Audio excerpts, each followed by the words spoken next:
Hello friends, welcome back to my channel. देखिए, कल engineering mechanics का पेपर है स्टूडेंट का। ठीक है, जो पढ़ते हैं फर्स्ट ईयर में या फिर जिनका बैक है, तो उसके रिगार्डिंग जो इम्पोर्टेंट टॉपिक हैं जो एग्ज़ाम के लिए, वो हम देख लेते हैं। इंजीनियरिंग मैकेनिक्स के महत्वपूर्ण टॉपिक्स कौन से हैं जिनमें से एग्ज़ाम में आना ही है। बाकी जो पुराने प्रीवियस ईयर पेपर है उनको भी सॉल्व करा सकते हैं। बाकी आप कमेंट में कमेंट कर दीजिएगा। बाकी इम्पोर्टेंट टॉपिक का जो पहले से एक वीडियो डला हुआ है और इंजीनियरिंग मैकेनिक्स की प्लेलिस्ट बनी हुई है, उसको ज़रूर देख के जाएँ। उसको यदि आप देख के जाओगे तो ज़रूर से पास हो जाओगे। ठीक है, बाकी देख लेते हैं जो इम्पोर्टेंट टॉपिक है। अभी के लिए थोड़ा सा सिलेबस चेंज हुआ है, उसके कारण थोड़ा इम्पोर्टेंट टॉपिक चेंज हुए हैं, क्योंकि जो पुराना डला हुआ था वीडियो, उसमें से जो कुछ टॉपिक हैं वो निकल गए हैं सिलेबस से बाहर। ठीक है, तो अभी देख लेते हैं अपन कौन कौन से। सबसे पहले इम्पोर्टेंट टॉपिक्स हम देखते हैं कि थ्योरी में क्या क्या आ सकता है। थ्योरी में सबसे पहले है कि स्केलर क्वांटिटी और वेक्टर क्वांटिटी क्या होती है, अदिश और सदिश राशियाँ क्या होती हैं, इनके एग्जाम्पल भी आएंगे और डेफिनेशन भी आ सकती है। ठीक है, उसके बाद दूसरा है principle of transmissibility of force, बलों के स्थानांतरण का नियम। ये बहुत इंपॉर्टेंट है थ्योरी एग्जाम के लिए, जरूर से एग्जामिनेशन में आएगा। उसके बाद force system and it's classification, बल निकाय उसका वर्गीकरण भी आएगा। ठीक है, उसके बाद है नेक्स्ट है हमारा कि लॉ ऑफ ट्रायंगल, पैरेललोग्राम और लॉ ऑफ पॉलीगॉन। इनमें तीन में से कोई एक क्वेश्चन या दो क्वेश्चन आ सकते हैं। बलों की त्रिभुज, समानांतर चतुर्भुज और बहुभुज का नियम जरूर से पढ़ के जाएँ। ठीक है, ये ज़रूर से एग्जामिनेशन में आने हैं, तीन में से एक। उसके बाद नेक्स्ट है हमारा जो कि लैमीज थ्योरम का स्टेटमेंट याद करके जाना है, ज़रूर से एग्जाम में आएगा। उसके बाद इक्विलिब्रियम क्या होता है, संतुलन और संतुलक की परिभाषा याद करके जानी है। उसके बाद एक इम्पोर्टेंट जो इसमें छूट गया वो है सेंटर ऑफ ग्रेविटी, सीजी और सेंट्रॉयड में अंतर। ठीक है, केंद्रक और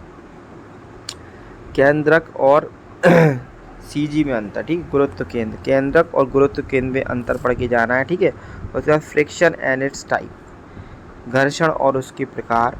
घर्षण के नियम होते हैं, लॉ ऑफ फ्रिक्शन, स्टैटिक और डायनेमिक, दो प्रकार के। उसके बाद मशीन का यांत्रिक लाभ, मशीन का नियम क्या कहलाता है। मशीन से सबसे पहले सिंपल लिफ्टिंग मशीन के में यांत्रिक लाभ और वेग अनुपात को परिभाषित कीजिए। रिवर्सिबल मशीन और इरिवर्सिबल मशीन क्या कहलाती है।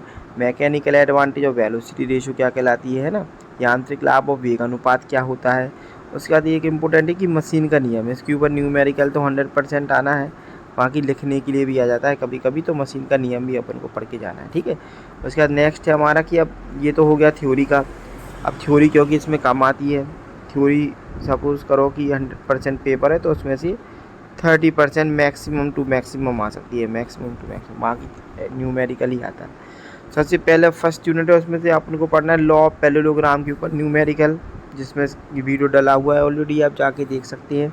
बाकी यदि फिर से फ्रेश वीडियो चाहिए तो उसके लिए कमेंट बॉक्स में कमेंट कर दें, तो शाम तक जरूर किया जाएगा कि एक आध वीडियो जल जाए अपना। ठीक है, उसके बाद रेजोल्यूशन ऑफ फोर्सेस के, तो law of parallelogram, resolution of forces में से कोई एक ही आएगा। ठीक है, एक होता है R equal to √p² plus Q² plus 2pq cos theta, है ना, इसके ऊपर आएगा। लॉ ऑफ पैरेललोग्राम में से आएगा। रेजोल्यूशन ऑफ फोर्स में क्या आएगा, सिग्मा h का स्क्वायर और प्लस सिग्मा p का स्क्वायर, r बराबर √, दोनों की वीडियो डली हुई है ऑलरेडी।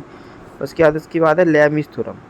अब पहले क्या था, बीम था, बीम हट गया, अब लैमीज थ्योरम से पक्का क्वेश्चन आना है। ठीक है, लैमीज में क्या होता है, P/sin α equal to Q/sin β equal to R/sin gamma.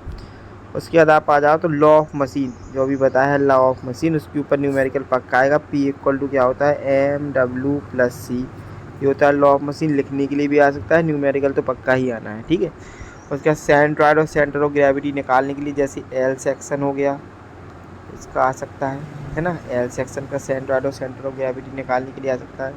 या हम कहें कि I सेक्शन का आ सकता है ना, या फिर हम कहें कि एक कोन के, एक हेमीस्फीयर के ऊपर कोन रखी हुई है, इसका आ सकता है। ठीक है, तो तीन के आने की बहुत संभावना है। उसके बाद नेक्स्ट है हमारा फ्रिक्शन वाला चैप्टर का ऑलरेडी वीडियो डला हुआ है, एक ही प्रकार का न्यूमेरिकल आता है, वही आना है। ठीक है, आप ज़रूर से देख के जाए, बाकी यदि लगेगा तो डाला जाएगा वीडियो। ठीक है, बाकी इतनी ही में से आ जाना है ना, बाकी पढ़ाई करके जाए अच्छे ढंग से। ये वाले जो टॉपिक हैं उनको जरूर से पढ़ के जाओ। प्लेलिस्ट जितनी डली है इंजीनियरिंग मैकेनिक्स के नाम से, जैसे प्लेलिस्ट में जाओगे तो उसमें डली हुई है। बाकी शेयर कर दे अपने दोस्तों के साथ, है ना, जो स्टूडेंट हैं अपने, उनके साथ, सभी के साथ शेयर कर दे, जिससे वो भी देख के जाए वीडियो, प्लेलिस्ट देख के जाए, जिससे आसानी से उनका पेपर में अच्छे नंबर आ सके। ठीक है, अब बाकी बने रहे चैनल पे, आगे जो और भी पेपर होने उनके भी वीडियो डाले जाएंगे, है ना। बाकी बहुत बहुत धन्यवाद और जय श्री राम।